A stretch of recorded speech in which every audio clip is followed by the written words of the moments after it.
días, gusto saludarlos por este medio. Esto sería ideal estar en un gran auditorio compartiendo con ustedes, pero debido a la situación en la que estamos, tenemos que hacer uso de la tecnología para podernos comunicar. La idea de esta temática surge a la luz de las regulaciones que se han hecho en materia de la reserva legal.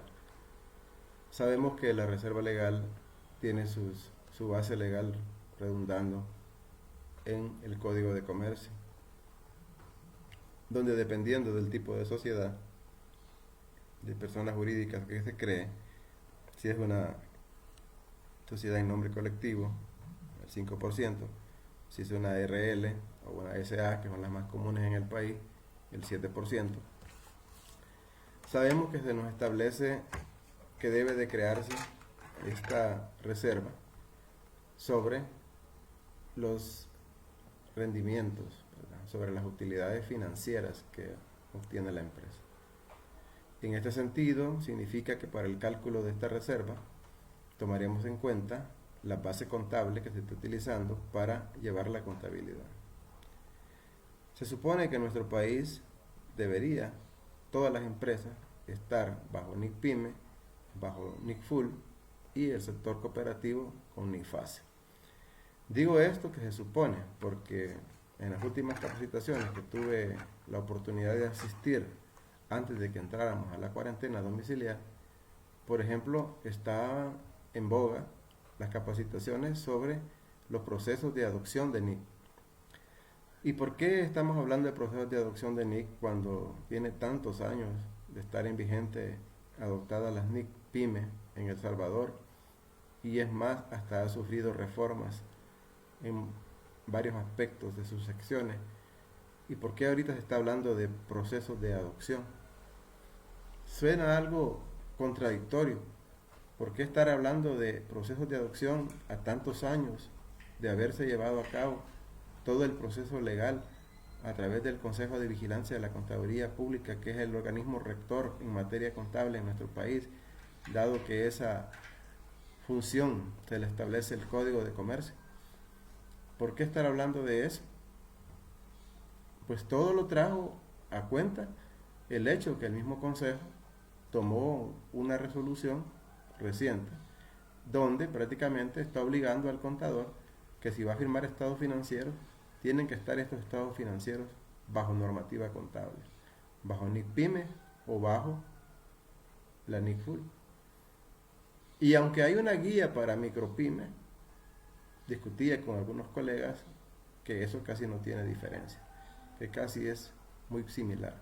Aunque existe, casi no se le ha dado divulgación a esa guía para micropymes, para micro y pequeñas empresas, pero prácticamente las aplicaciones vienen siendo casi las mismas. Entonces resulta que los contadores en ejercicio ven ahí en esta resolución una gran problemática, que les pasan el paquete a ellos de que si firman estados financieros que no se están llevando de acuerdo a la normativa contable, esos estados financieros se podrían dar como que están dando fe de información incorrecta, y que si esta información es utilizada por las sociedades o las empresas para hacer algún ilícito, se tendría también responsabilidades penales en esos aspectos. Imagínense el labor, el papel del auditor en el sentido también de opinar sobre esos estados financieros y si esos estados financieros tienen algún problema. Entonces, por esa razón es que considero es que se ha estado haciendo esos esfuerzos y bien, y algunos comentarios que daban en las conferencias hoy ya en la cuarentena, los expertos en las conferencias que daban sobre la aplicación de la normativa en los hechos en la época del COVID, en el momento de la cuarentena y post-COVID, que es como lo han estado llamando, se menciona mucho el hecho de que muchas empresas estaban ya en los procesos y que esos procesos quedaron estancados de nuevo, debido a la situación que se nos ha presentado. Pues volviendo al tema, sabiendo de que bajo la normativa legal del código existe la creación de la reserva, que existen también topes, como la quinta parte en la parte de las RL y las SA y la sexta parte del capital social en el caso de las sociedades de personas. Pero resulta que también esa reserva es utilizada para deducirla del impuesto de renta.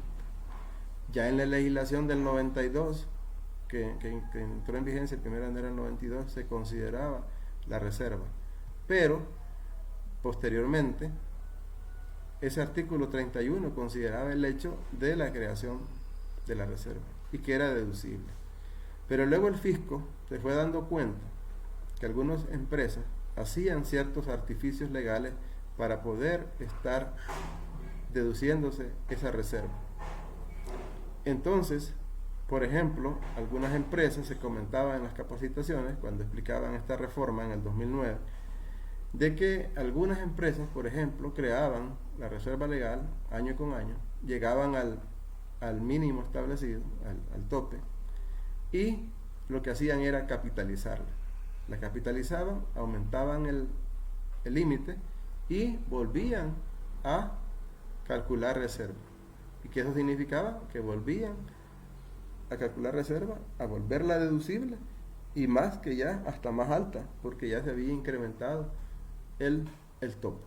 Entonces el fisco, viendo que por ahí había un portillo o una forma de disminuir los impuestos de parte de los contribuyentes, más que todo por las personas jurídicas, es que nace esta reforma. Y esta reforma busca que cualquier movimiento que tenga la reserva en el sentido de disminución se vuelva ingreso grabado.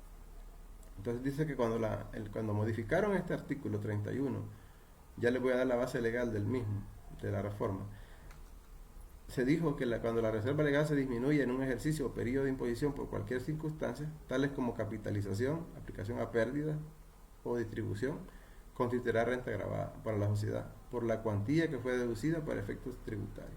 Entonces aquí hay que hacer una diferenciación, que a veces pueden haber reservas que no han sido deducibles.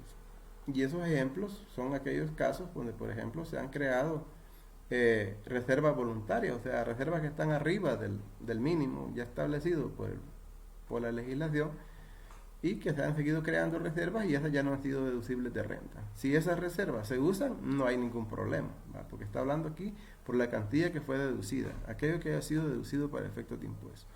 También se nos puede presentar que hayan reservas proporcionales, por ejemplo, cuando hay ingresos grabados y ingresos exentos en alguna operación que realiza la empresa.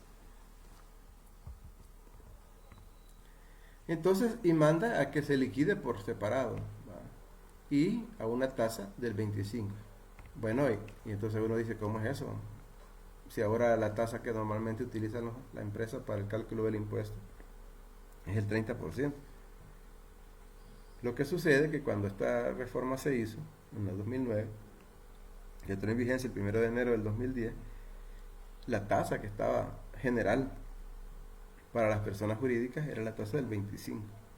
Posteriormente se hicieron las reformas donde hicieron el cambio de la tasa, de las dos tasas que existen, digamos, de la tasa cuando las ventas no hasta 150,000 con tasa 25 y arriba de 150,000 con tasa 30%. Entonces el legislador no tuvo el cuidado de ir a modificar este artículo y decir que en el caso que la reserva haya sido deducible con tasa 25, se grabará con tasa 25 y que si se ha sido deducida con tasa 30, se grabaría con tasa 30. Entonces el legislador dejó el vacío. Entonces aquí podríamos decir que hay un beneficio para la empresa, porque la empresa puede deducir la reserva al 30 y cuando la usa solo tributa al 25. Entonces hay como una ventaja de un 5% de que la deducción es mayor a lo grabado cuando la reserva se toca. Pero este es un problema que quedó de redacción,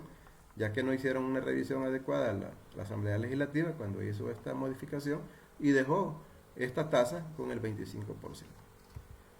Vamos a ver el origen de la reforma.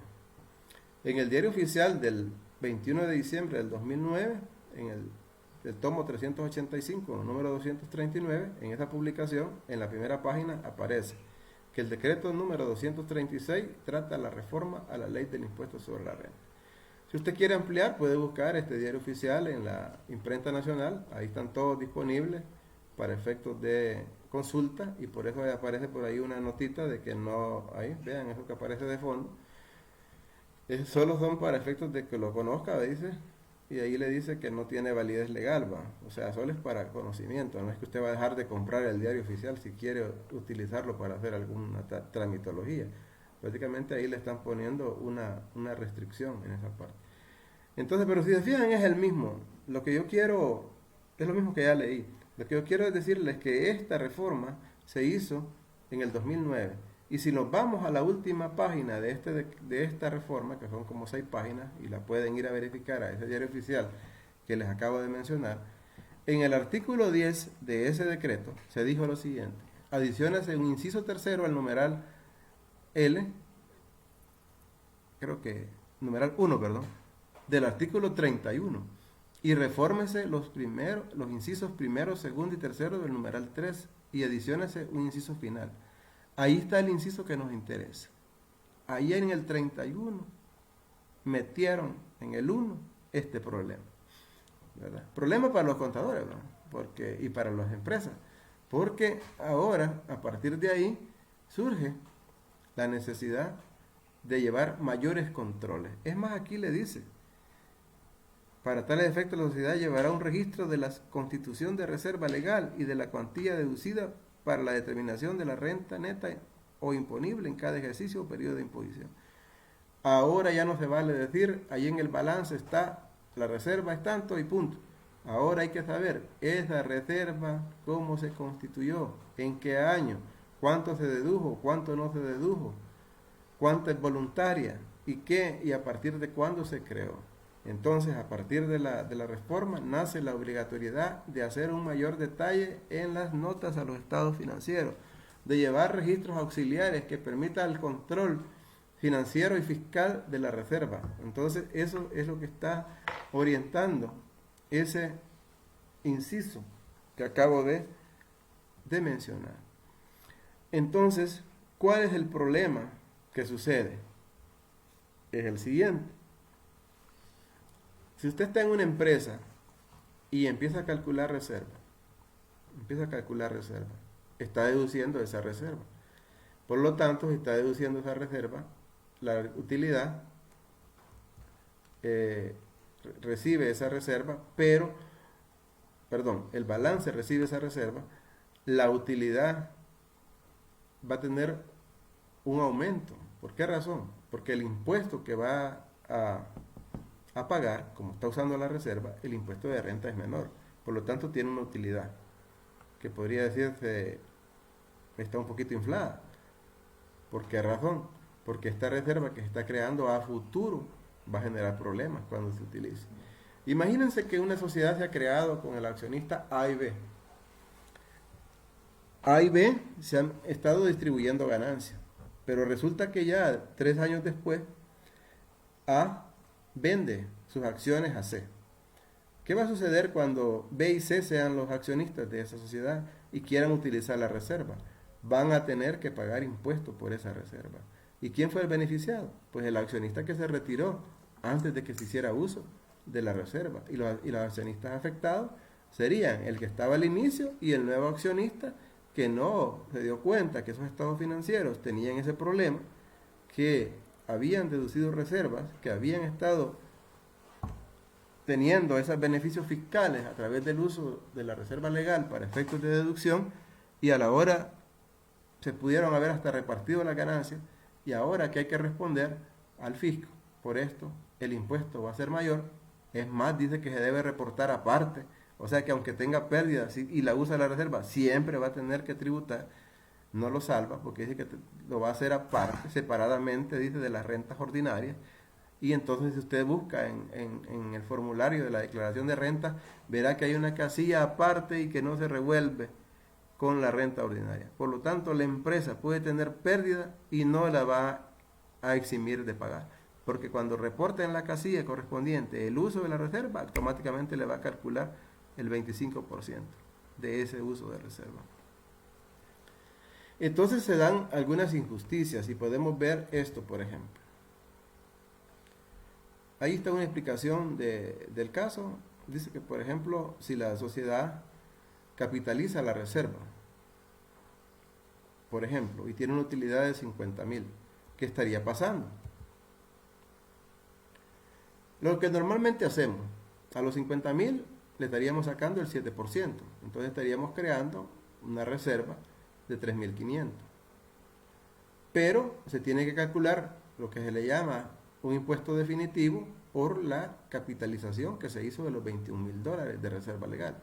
A los $21,000 le aplicamos la tasa del 25% y obtenemos un impuesto definitivo de 5,250. Veamos el cálculo. La utilidad antes de reserva era 50,000, menos la reserva legal deducible, 3,500, da una renta imponible de 46,500, le aplicamos la tasa del 30, suponiendo que las ventas son mayores a 150,000, todos los ejercicios están trabajados con el 30% en ese supuesto, y tenemos un impuesto corriente de 13,950, pero por otro lado, vamos a tener un impuesto definitivo por el uso de la reserva legal. Entonces, este impuesto definitivo sería de 5,250. ¿Qué va a pasar en este periodo? Tenemos las partidas donde la reserva legal se calcula, se registra el impuesto corriente, se registra el impuesto definitivo. El impuesto definitivo y el impuesto corriente se eliminan por otras pérdidas y ganancias. ¿Y qué está sucediendo con la utilidad? ¿Qué pasó con la utilidad? La utilidad ha sido afectada por los 5,250 del impuesto definitivo producto de la capitalización. Por lo tanto, la utilidad en este año donde se va a dar el efecto del uso de la reserva legal por la capitalización estaría en su momento afectada y siendo disminuida en este momento de la utilización. Y también, si ven por otro lado, como vimos el ejemplo de lo positivo, pero si ahora vemos el ejemplo de lo negativo, imagínense que la empresa tiene pérdida. Y como tienen pérdida de 10,000, ¿qué pasaría al capitalizar la reserva? Miren, siempre genera, no hay impuesto corriente, sabemos, hay pérdida, suponemos, aunque esto no es así automático. Suponemos que si hay pérdida financiera, puede ser que haya pérdida fiscal, aunque ustedes saben que hay un montón de gastos que no son deducibles y que una pérdida financiera se puede convertir en utilidad gravable. O sea, eso no lo dejen de lado. Imagínense una empresa tiene pérdida de 10,000, pero tiene una provisión para obligaciones laborales de 12,000, entonces ya tendría una renta imponible de 2,000, ¿va? Pero vaya, supongamos que tiene pérdida, tanto financieramente como fiscalmente. Entonces no habría impuesto corriente. Pero el impuesto definitivo no se lo quita. Y entonces se tiene que registrar el impuesto definitivo del uso de la reserva, que es el mismo ejemplo que traemos. Se tendría que registrar el impuesto definitivo. ¿Y qué va a pasar con la pérdida? Miren, la pérdida se ve incrementada. Pasa de 10,000 a 15,250. A la luz de esto, hemos estado en la universidad discutiendo de cómo poder resolver esta situación. Esta ponencia no es la primera vez que la desarrollo. Claro, le he hecho adecuaciones, porque tenía un archivo del 2010 o 2011 que di esta conferencia en la universidad, donde, producto de esa reforma, de esa época, vimos la necesidad de la creación de impuestos diferidos para poder paliar este problema. ¿Y cuál es la propuesta? Digo propuesta porque muchas empresas todavía, aunque dicen que están aplicando NIC, realmente no están considerando el efecto que tiene esto y deben de buscar solucionarlo. Entonces, desde esa época, hice este planteamiento que ahora vuelvo a recalcar. A la reserva legal es necesario aplicarle el impuesto diferido. Es simple lógica. Si yo estoy creando algo y a futuro me va a tocar pagar por usar aquello que estoy creando, entonces, ¿qué debo de crear? La respuesta es obvia. un pasivo. Porque si voy a crear, sé que en el futuro se me vienen efectos tributarios con el sentido de, ¿cómo decirle?, de pagar impuestos. Entonces, y mis estados financieros no están reflejando ese efecto ya en este momento. Entonces, mi información que estoy proporcionando está haciendo que tome decisiones, por ejemplo, de distribución de ganancias, que no debería hacerla. Ahora, si la empresa no ha sido cautelosa y no ha ido considerando eso, o no ha estado aplicando la normativa en sí, ese es un problema. Tal vez la discusión es de muchos es que la NIC habla de activos y pasivos, y la reserva legal no es pasivo ni activo, ¿no? Entonces, algunos por ahí se van y dicen, no, ahí no se aplica.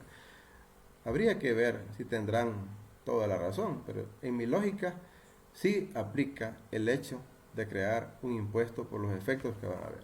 Para que no se den los efectos vistos anteriormente, donde ustedes si se han fijado y se han sido críticos de la información que se les ha proporcionado, pueden visualizar qué pasó con la utilidad en el primer escenario. La utilidad se vio disminuida como producto del impuesto definitivo que generó el uso de reserva legal por $21,000 y generó un impuesto de $5,250 a la luz de ese supuesto. ¿Y qué le pasó a la pérdida? Pues que la pérdida aumentó, ¿verdad? La pérdida aumentó. ¿Producto de qué? De lo mismo. O sea, tenía una pérdida de 10,000 y ahora la pérdida se convirtió en 15,000 y fracción, producto del impuesto. Buscando resolver ese problema es la propuesta del registro del impuesto diferido, y que entiendo que a partir de este año ya los alumnos de contabilidad 5 están aplicando impuesto diferido a reserva legal, que creo que ya antes no lo hacían. Entonces eso es interesante porque ya se está retomando en el análisis financiero y en el registro financiero de las inversiones, en el hecho de que tiene impacto esto. ¿Cómo resolverlo? Pues fíjense que me metí en un problema por andar tratando de darles este tema. La versión de las NIC antes de la modificación tenía otros párrafos, que eran los que tenía en mi presentación original, donde podíamos basarnos para crear el impuesto diferido. Hice una revisión y el párrafo que siento que me da bases para poder crear el impuesto diferido es el 2915. Dice que ciertas diferencias temporales surgen cuando los gastos o los ingresos se registran contablemente en un periodo, mientras que se computan fiscalmente en otro. Usted me va a decir que ¿cómo es eso? Que si la reserva no es ingreso. Sí, pero si usted es analítico y más crítico, la reserva es como que le estén diciendo ganancia. Y al final, si se fijan en el artículo 72 y el 74, en el 72 más que todo, de la ley de renta, ahí les habla de que cuando van a repartir utilidades, no aplica solo utilidades, sino que también le aplica si distribuye reserva. Entonces ahí mismo le está dando la pauta que se considera que son ingresos en la parte esa de que grabados pues cuando se usan, y gastos o no funcionan como gastos la reserva. Si usted analiza un estado de resultado, ¿qué hace con los gastos? Los resta. ¿Y la reserva qué hace? La resta, ¿verdad? Entonces la metió como gasto financieramente acá, y a futuro se le va a volver grabado. Entonces es como que tenga un gasto en este periodo y un ingreso en otro periodo. Y eso dice acá que tiene el hecho de que son conocidas como diferencias temporales y que generan pasivos. Ejemplos. Vamos a irnos a la parte práctica para ya no aburrirlos mucho con la teoría. Aquí hay algunos ejemplos que buscan ver cómo evitar la injusticia de que se estén distribuyendo, por ejemplo, ganancias en este momento que no deberían de distribuirse, y que la empresa mejor debería de quedarse con ese dinero, como tenerlo, como su nombre le dice, tipo de reserva, tener la reservita ahí para pagar el impuesto en el futuro. Es decir, no descapitalizar la empresa. Este ejemplo, la empresa cuenta con un capital social de 200,000 y en el 2018 tiene utilidades de 100,000. Se calculará la reserva, y la reserva, saben que como es el 7%, ¿verdad? Esto lo venimos viendo desde la conta 1, aplicaciones de reserva, límites de reserva, es lo básico que ya tenemos que estar viendo en la conta 1. Entonces, ya tendríamos que tener los usos de la reserva legal y cómo viene su funcionamiento y dependiendo qué tipo de sociedad es, ¿verdad? Entonces, 7.000 sería la reserva. ¿Cuál es la propuesta? Pues que a esos 7.000 que se van a deducir de renta, se les cree un pasivo por impuesto diferido. ¿Y cómo vamos a hacer para calcularle este pasivo? Pues ¿cuánto es lo que vamos a pagar en el futuro? ¿Qué decía el 31? El 25%, ¿verdad? Decía el 25% se va a tributar. Entonces, el pasivo, todos los que ya llevan conta 3 y por ahí, todos se han acostumbrado a calcular el impuesto diferido con tasa 30, ¿verdad? Prácticamente ya es como una fórmula, que cuando vamos calculando todo decimos por el 30, por el 30. Aquí es un caso diferente. Como va a tributar, no es mi culpa, es culpa del legislador, dejó que se tasara al 25%, entonces el pasivo yo no lo puedo crear al 30% porque entonces me va a sobrar pasivo después va. Entonces resulta que lo voy a calcular a la tasa del 25%. Aplíquenle ahí a 7.000 el 25 y si no me he equivocado les va a dar 1.750. ¿Qué efecto va a tener esto? En este año de la creación. Ojo, año de la creación. Se registra la tradicional reserva, pérdidas y ganancias contra reserva. Está calculado el impuesto, pero bueno, aquí está calculado el impuesto corriente. Vamos a ir a la cédula para que se entienda. Y vamos a regresar después.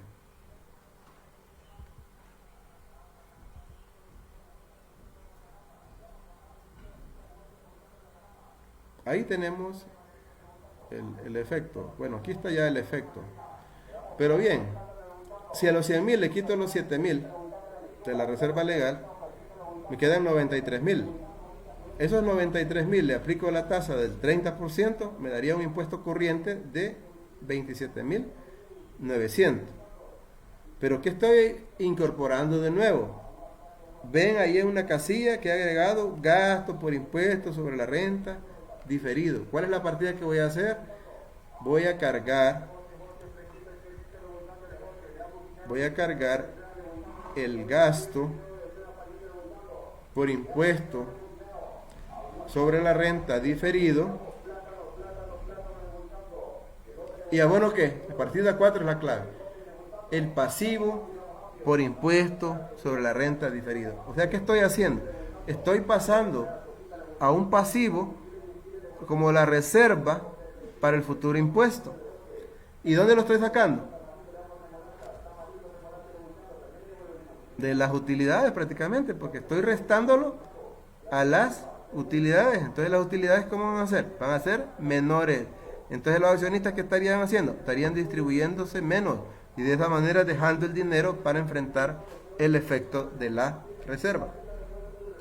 El impuesto corriente ya saben cómo se contabiliza, cómo se elimina y luego los vamos entonces que el efecto sería que la utilidad con esta aplicación de impuesto diferido se disminuye a 63.350. Vemos la parte inferior de un estado de resultados, que es la parte que nos interesa. Ahí tendríamos la utilidad y tendríamos la reserva que se ha creado, la resta que es la utilidad antes de impuesto de renta, le quito gastos por impuesto, ahí está el corriente y le sumo el diferido. Efecto, ganancia del año. Espero haya quedado un poco claro lo que vamos buscando. En conclusión, como producto de la aplicación del impuesto diferido a la reserva creada, que toda ha sido deducible del impuesto sobre la renta, en este caso $7.000, al crear el pasivo, estoy logrando que la utilidad se vea disminuida. Y al verse disminuida la utilidad, está quedando vivo un pasivo para enfrentarlo en el futuro, que se va a convertir en un ingreso que me va a ayudar a amortiguar el efecto de la utilización de la reserva en el futuro. Dice, al incluir el gasto por impuesto diferido por la reserva legal, se disminuye la utilidad y se evita que se distribuya en parte de la ganancia, porque en el futuro se pagará más impuestos. Otra idea, siguiendo el ejemplo, que ya era 2018. Si en el 2019 tenemos una utilidad de 200.000, aplicamos el 7%. Y al aplicar el 7% nos sale una nueva reserva, 14.000. ¿Qué va a pasar? Creamos nuevamente un pasivo por impuesto diferido, 14.000 por el 25%, sería igual a 3.500. Entonces tenemos 3.500, creamos entonces un impuesto diferido y el efecto lo tenemos en las partidas siguientes. Tendríamos entonces el caso que la reserva legal se crea normalmente por los 14.000, se calcula el impuesto corriente, que ya están acostumbrados a hacerlo, entonces decimos la utilidad, le quitamos los 14.000 y le aplicamos la tasa del 30 y nos da ese impuesto corriente de 55.800. Y luego metemos la eliminación del impuesto corriente y aquí en la 4 de nuevo metemos el efecto de la reserva. 14.000 por el 25, 3.500. Los 3.500 nos metemos al gasto y creamos el pasivo. Seguimos el proceso, elimino el gasto creado en la partida 4, afecto la utilidad y llego a una utilidad de 126.700.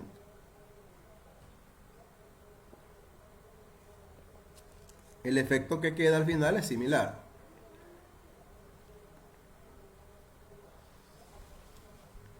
Analicen este estado hoy, casi es lo mismo que el anterior, ¿verdad? Nada más que antes eran 7, hoy son 14. El impuesto se ha calculado el corriente, se ha metido una parte de impuesto diferido y la utilidad se ha visto disminuida y ahora es 126.700. Esta utilidad fuera mayor en 3.500 si no se le incorporara el efecto del impuesto diferido. Y ahí tenemos el mismo análisis. Pero aquí viene lo bueno. En el año 2020 la Asamblea General de Accionistas decide capitalizar la reserva legal por 21.000, por lo que contablemente se hace el siguiente asiento contable.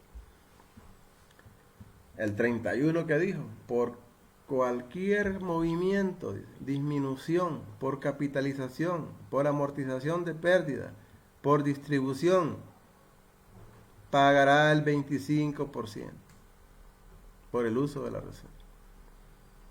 Distinto es el 5%, porque sabemos que el 5% es otra cosa. Este es un impuesto por la distribución de utilidades o reservas. Y que hay algunas excepciones en el 74B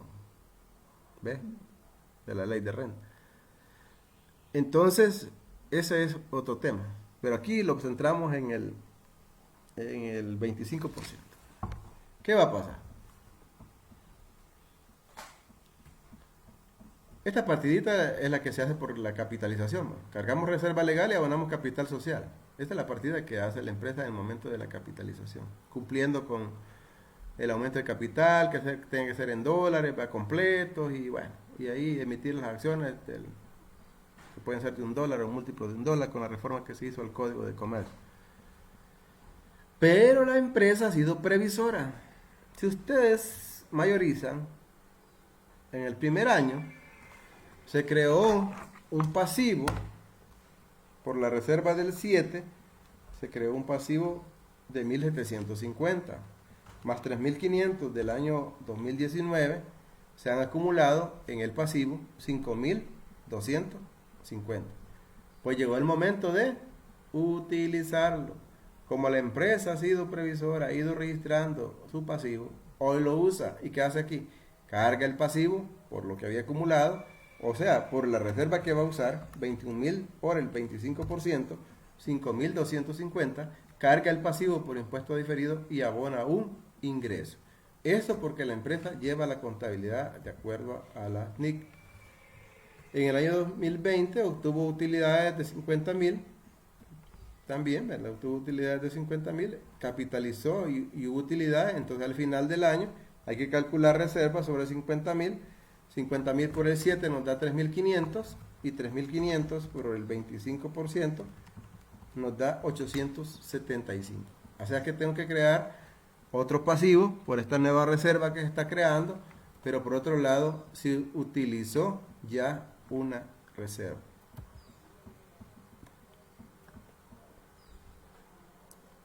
Utilidad antes de reserva, 50.000 menos la reserva legal deducible del año 3.500, creamos un impuesto corriente de 13.950.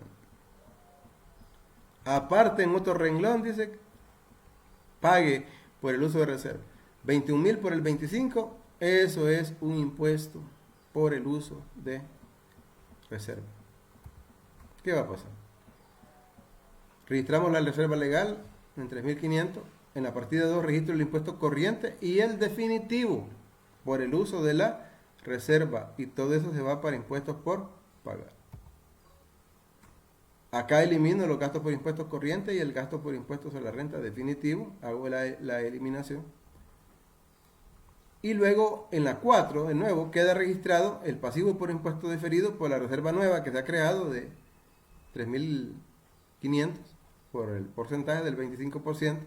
Y en la partida 5 está la eliminación del gasto por impuesto diferido creado en la partida 4. Pero teníamos, ¿se acuerdan? Que allá cuando se hizo la capitalización, si no se les ha olvidado, ¿cuál fue la partida que hicimos después de la capitalización? Cargamos el pasivo y abonamos un ingreso. Aquí estamos eliminando ese ingreso. Ese ingreso de 5.250 se está eliminando en este momento contra pérdidas y ganancias. Y la utilidad queda finalmente en 31.675. Veamos aquí se va a ver más interesante el efecto. Y esto es lo que quiero que le pongan ojo. Fíjense bien. La utilidad antes de reserva 50.000.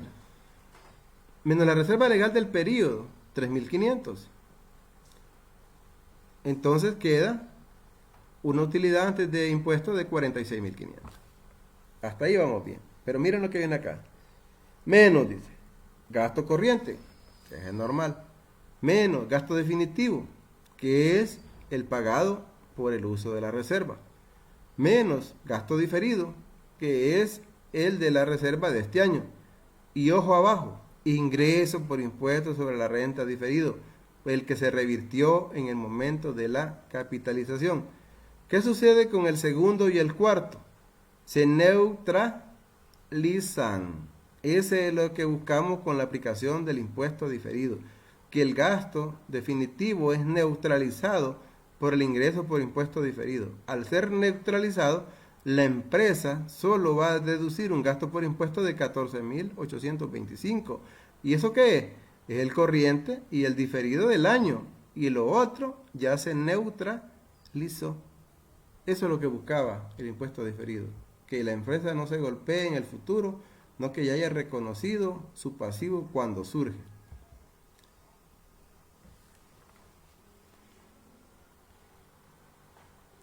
Bueno, ¿y qué pasaría con el ejemplo que dábamos cuando hay pérdida? El efecto en el impuesto de la renta corriente es contrarrestado por el ingreso. Bueno, si fuera el caso del 18, la empresa hubiera tenido pérdida de 10.000, siempre pagará impuestos sobre la renta definitiva por la capitalización. Mejor no se lo quita. Y entonces sería el siguiente asiento contable. Al hacer la capitalización, se registraría el gasto por impuesto definitivo normal. Se eliminaría el gasto por impuesto definitivo contra pérdidas y ganancias. Pero como la empresa había venido registrando el impuesto diferido, hace después de la capitalización la partida pasivo de impuesto diferido contra ingresos por impuesto de la renta diferido, es la partida que hace después de la capitalización. Al final del año, ¿qué va a hacer? Va a eliminar el ingreso contra pérdidas y ganancias. Vean cuál es el efecto que se logra. La pérdida se mantiene, la pérdida no se incrementa como se incrementaba en los primeros ejemplos donde no había impuesto diferido. Aquí se ve más claro. El efecto en el estado de resultado. La pérdida de 10.000 que se traía.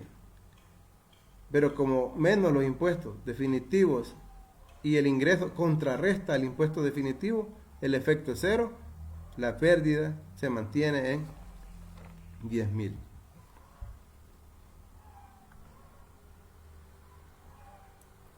También podría ser que se den amortizaciones de pérdidas con la reserva legal. En el año 2020, la empresa Cielo Azul S.A. con la Asamblea General de Accionistas decide amortizar una pérdida de 10.000 con la reserva legal. Ante esta situación se calculará el impuesto sobre la renta definitivo sobre el uso de la reserva. Como se van a usar 10.000 por el 25%, 2.500 sería el impuesto definitivo que se estaría calculando sobre este uso de reserva. Veamos los registros. Tenemos los registros. La eliminación de la pérdida. Cargamos la reserva contra pérdidas acumuladas. Se va la pérdida y se disminuye la reserva. Pero, como la empresa va bajo NIC y está llevando las correspondientes registros, ¿verdad?, del impuesto diferido, aquí lo ocupa. Y entonces carga el pasivo por impuesto diferido con los 2.500 y crea el ingreso por los 2.500. Entonces, en esta lógica, seguimos con la situación que el ingreso nos va a ayudar. Veamos. Si en el año 2020 se obtiene una utilidad de 50.000, que se calculará una reserva del 7%, la misma, ¿verdad? 50.000 por el 7, 3.500. Creamos un pasivo diferido de 875. ¿Qué pasaría en este escenario? Que la utilidad antes de reserva es 50.000. Le quitamos la reserva deducible 3.500. Le aplicamos el impuesto 30%, 13.950 es el impuesto corriente. Por la reserva utilizada, que es 10.000, por el 25 hay un definitivo de 2.500. Vemos los registros. Pérdidas y ganancias contra reserva legal, es la primera. En la partida 2, el impuesto corriente calculado, 13.950. En la misma partida hemos incluido el impuesto definitivo, puede ser separado, puede ser una sola partida. Entonces ahí tenemos 2.500 de impuesto definitivo por uso de reserva. Lo sumamos y queda un impuesto por pagar de 16.450. En la partida 3 elimino los gastos creados, 13.950 y 2.500, y queda una pérdida de ganancias con 16.450. En la partida 4 vuelvo a crear el impuesto diferido de los 3.500 de reserva legal del periodo. Total 875. Cargo el gasto y abono del pasivo. Y en la 5 elimino el gasto. Como tenía un ingreso que revertí allá del pasivo cuando se dio el hecho del uso de la reserva, eliminé el pasivo y creé un ingreso. Aquí estoy eliminando el ingreso, que es saldo acreedor, lo elimino con un cargo contra pérdida y ganancia. Y la utilidad entonces va a ser 31.675. Efecto. El mismo, ¿verdad? Miren ahí la segunda fila ya de los gastos por impuestos. La segunda fila con la cuarta, ¿cómo están? Una positiva, otra negativa. 2.500, 2.500. Se neutraliza. ¿Y qué queda entonces para el impuesto del periodo? El corriente y el diferido de la reserva de este año. Se reducen a sumar 13.950 más 875. Total 14.825 es lo que afecta a la utilidad. La utilidad queda en 31.675. Si nuestra utilidad hubiera sido $2.500 menos. Ya para ir cerrando, vamos a ver cuando existe proporcionalidad en esto. Creo que ya son expertos en cálculo de esto, pero vamos a mencionar algún detalle. Por ejemplo, dice que si la empresa tiene un capital social de 100.000, muestra el siguiente saldo. Ventas 900.000, costos 500.000, gastos 120.000 y lo importante, hay un ganancia por dividendos de 100.000. Dice ahí, si lo vamos a la ley de renta, en el artículo 74b habla de las exenciones. Y cuando ya ha pagado la empresa que nos distribuye esta ganancia el impuesto, ya no es gravado para la empresa. Entonces, que estaría en esta parte eximido. Entonces, esos 100.000 los van a obligar a calcular reserva proporcional, porque también el inciso 2 del 31 dice lo siguiente: en el caso de las sociedades que realizan tanto actividades grabadas como exentas, La reserva legal no será deducible en su totalidad, sino únicamente en la porción correspondiente a las operaciones grabadas. Entonces aquí hemos hecho un ejemplo sencillo para que cuadre bien fácil. Tenemos las ventas menos los costos menos los gastos. La utilidad de operación es 100.000, pero como había una ganancia de dividendo, se mete. La utilidad antes de reserva se volvió 200.000. Los 200.000 van a generar reserva al 7%. 200.000 al 7%, 14.000. Pero ahí viene el problema. Hay que sacar la proporcionalidad. Las ventas eran 900.000 y los dividendos eran 100.000. Hacen un total de 1.000.000. Con ese 1.000.000 vamos a sacar la proporcionalidad. Y vamos a dividir la parte grabada entre el 1.000.000 y eso va a representar el 90%. Y la parte no grabada de 100.000 entre el 1.000.000 es el 10%.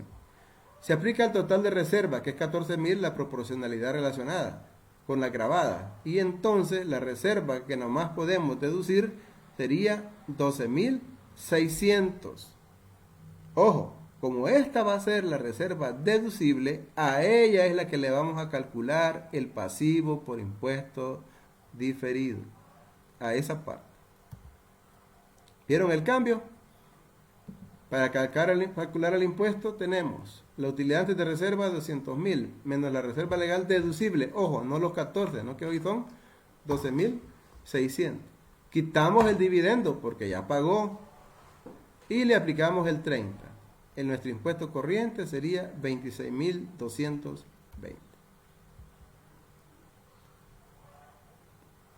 Tenemos que registrar entonces la reserva legal del periodo, que es 14.000, es la reserva financiera.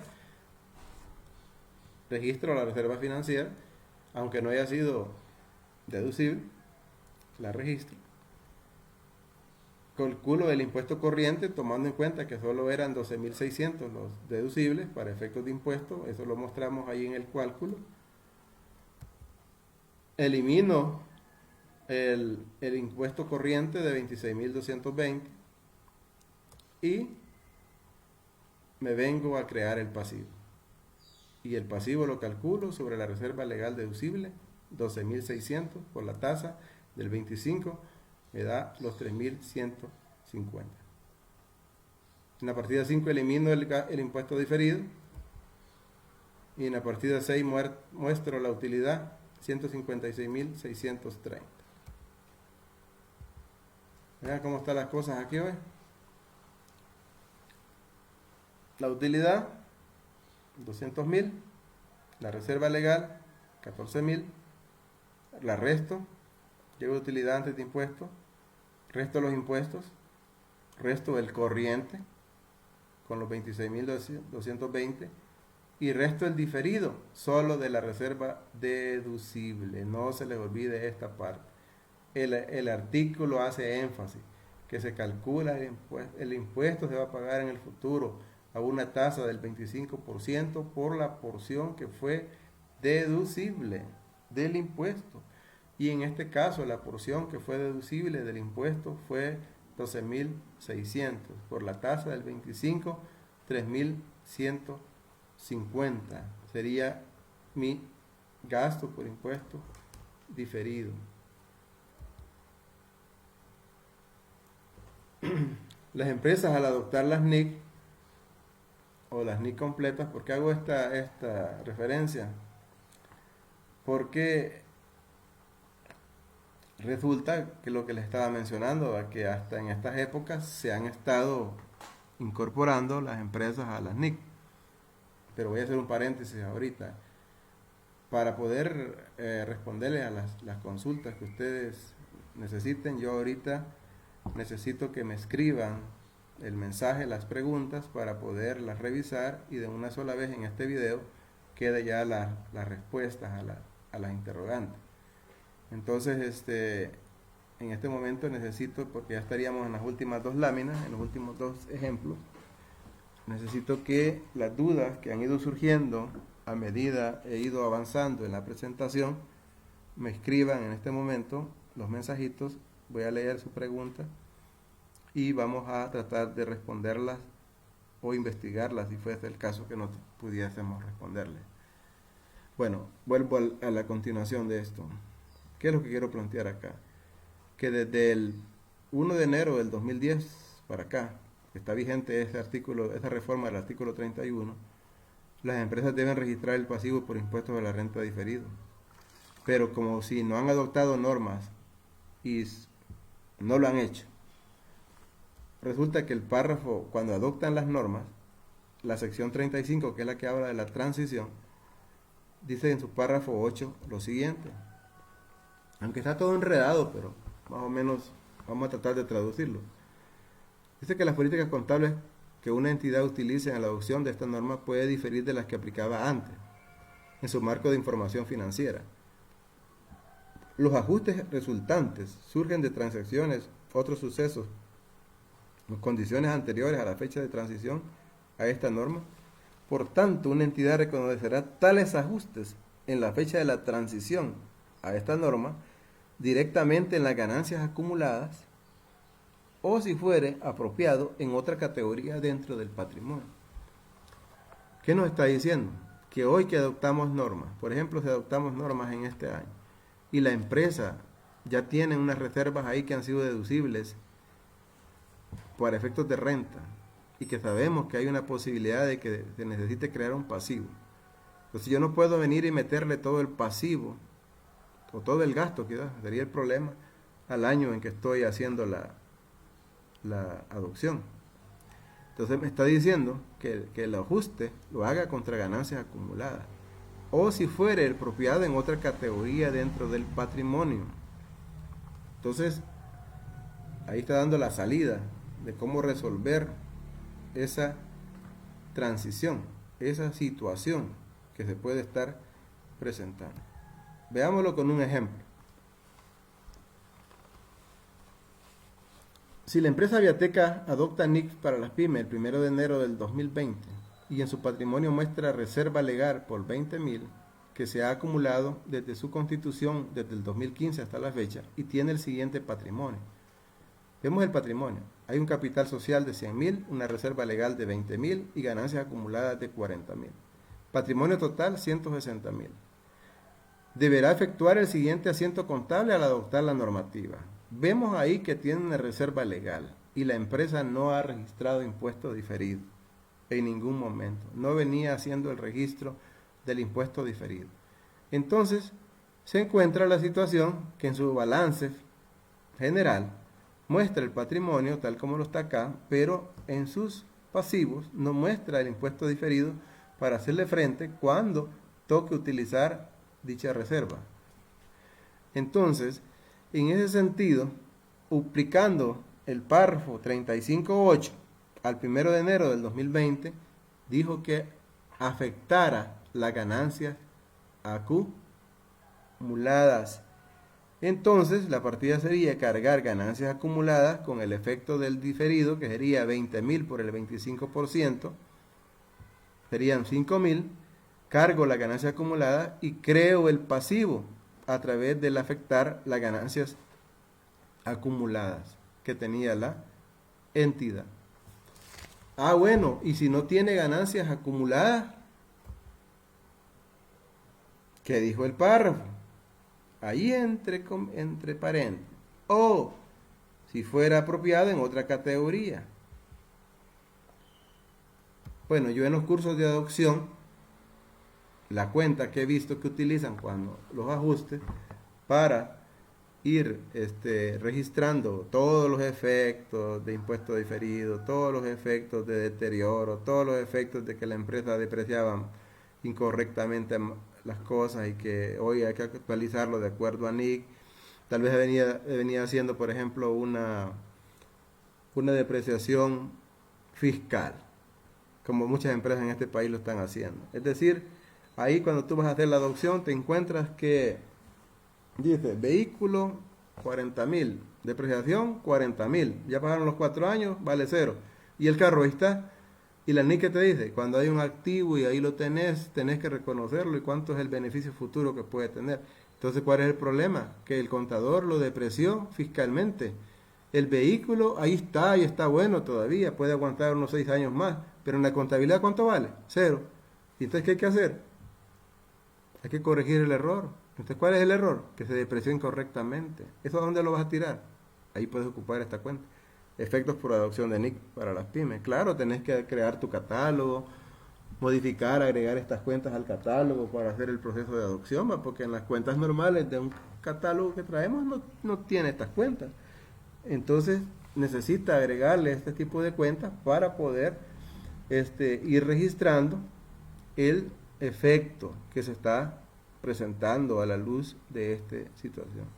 Entonces la propuesta que les hago final es que si no tiene el registro del pasivo en la contabilidad y la cuenta de ganancias acumuladas no existe porque ya se repartieron todo y no tienen nada ahí en ganancias acumuladas, no hay nada en la empresa en ganancias acumuladas, entonces no se preocupen, creen esta cuenta que se llama Efectos por Adopción de NIC para las pymes y ahí háganle la aplicación, carguen los efectos por adopción y abonen el pasivo por impuesto diferido.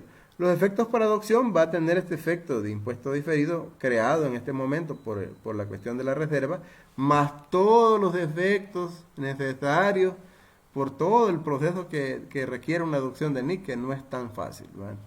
Entonces, en ese sentido, allí se puede ir ajustando, ahí se puede ir modificando y como dio salida el párrafo, ¿verdad? Que en otra categoría del patrimonio, pues inventémonos otra cuenta, inventémonos esta cuenta de efectos por adopción de NIC para las pymes o de la NIC que sea, de NIC FASE o lo que sea, entonces utilicémosla ahí para poder crear el pasivo pertinente. Entonces pasaría entonces a revisar si hay algunas preguntas para tratar de responderla. Tenemos un minuto para que me escriban a ver si hay algunas preguntas.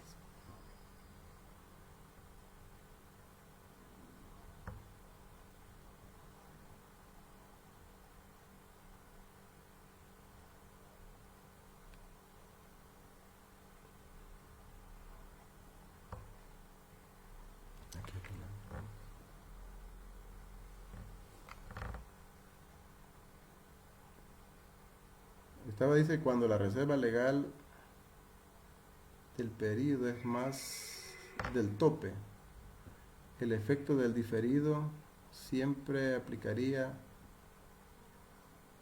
No, si usted calcula más reserva, eso sería una reserva que le llaman voluntaria. La empresa ya llegó al tope, manejemos un capital social de 100.000, el tope es 20.000. Y en ese año ya la empresa tenía 19.000 y le resultó una utilidad de otros 100.000, debe calcular reserva de 7.000, pero solo tenía 1.000 para llegar al tope. Solo esos 1.000 van a ser deducibles del impuesto sobre la renta. Se va a crear la reserva total, si esa es la política de la empresa, porque ahí algunas empresas tienen política de que cuando ya llegan al tope ya no calculan. Otras empresas siguen calculando, pero saben sus contadores, ¿va?, que ya no es deducible. Entonces, el pasivo por impuesto diferido solo se calcularía sobre la reserva deducible. En este caso, los 1.000 que faltaban para llegar al tope. El resto, los 6.000, quedarán allí en el patrimonio como una reserva voluntaria. Podría explicarlo en la nota explicativa, perdón redundando, podría detallarlo en la nota explicativa, que esos 6.000 no han sido deducibles para efectos de impuestos sobre la renta y no se va a crear pasivo porque si después, por ejemplo, esa reserva se capitalizara, solo va a tributar los 20.000 que estaba retomando como ejemplo y esos 6.000 que creé voluntariamente van a pasar al capital social o los puedo ocupar para amortizar pérdidas o los puedo repartir a los dueños sin ningún efecto de impuesto porque no fue deducible para renta. Así es que ese sería, no habría impuestos diferidos por lo que exceda al tope, porque esa es una reserva voluntaria y habría que tener el cuidado de llevar ese control en detalle para poder resolver la situación. Espero haberle contestado.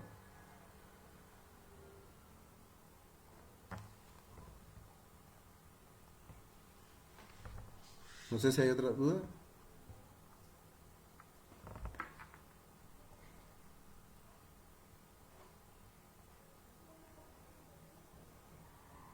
Bueno, si no hay más dudas, entonces gracias por la atención que han tenido conmigo.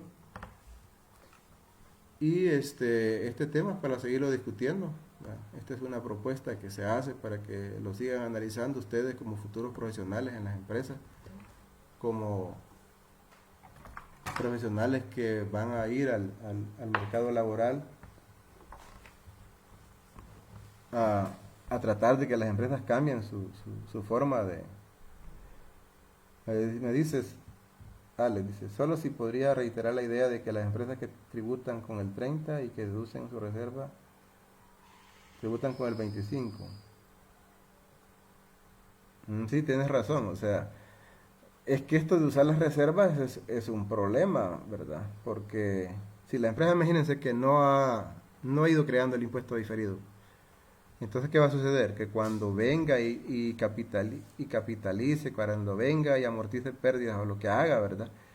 ¿Qué le va a tocar? Y no ha creado impuesto diferido. ¿Y qué le estaría sucediendo ante esto? Que su utilidad se la ve disminuida por la aplicación del impuesto del 25. Pero si la empresa ha tomado en cuenta todo, ¿verdad? Ya ha creado su pasivo por impuesto diferido. Entonces, y dedujo al 30. A la empresa que tiene ventas mayores a 150,000 y que dedujo al 30 y va a tributar al 25, va a tener ventaja porque se está ahorrando un 5%. Se dedujo 100,000 de reserva, imagínense. Se redujo 100,000 de reserva. Dedujo 30,000 de impuestos, ¿verdad? Y hoy que va a pagar, 25,000. Entonces se ahorraría 5,000. Se estaría ahorrando 5,000 una empresa que tributa con tasa 30. Una empresa que tributa con tasa 25, o sea que tiene ventas menores a 150,000, el efecto sería cero. Dedujo al 25 y paga al 25. Eso es cierto que es un vacío que quedó ahí, ¿va? Y que favorece a la grande. Favorece a las grandes porque le permite a las grandes el hecho de poder hacer artificio, podríamos decir, de estarse deduciendo las reservas al 30 y estar pagando al 25, pero solo favorece al que tiene mayores ingresos. Tengo a René Sosa que me dice, ¿cuándo se acredita una utilidad con reserva? ¿Estamos obligados a retener? Cuando se acredita una utilidad con reserva legal. Si la reserva legal la distribuyo digamos, igual que distribuir una utilidad, ¿va? Si distribuyo la utilidad, pago el 5. Si distribuyo la reserva, también pago el 5. Porque el artículo 72 no me libera. Me libera de la capitalización. Cuando capitalizo utilidades, hay una exención del 5%, que ahí no se paga. Pero si disminuyes el capital después, ahí vas a pagar siempre el 5%. Pero no te capto bien la idea de cuando dice cuando se acredita una utilidad con reserva. Estoy tratando de dar la idea, ¿va? Si uso la reserva para distribuirla, pago el 5, hay que retener. Y si los accionistas no quieren que les retengas, entonces ellos van a pagar, van a darte el dinero para que tú hagas el entero a Hacienda. Tendrían que hacerte el depósito de ese 5%.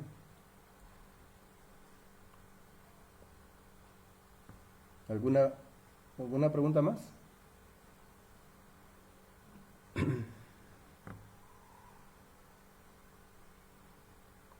Bueno, quedamos abiertos a cualquier consulta posteriormente que ustedes quisieran hacer. Ustedes tienen mi WhatsApp o mi Facebook. Les agradezco. Entonces, tengan un feliz día. Vamos a ver si podemos grabar el video para que puedan posteriormente accesar a él aquellos que no hayan podido en esta ocasión.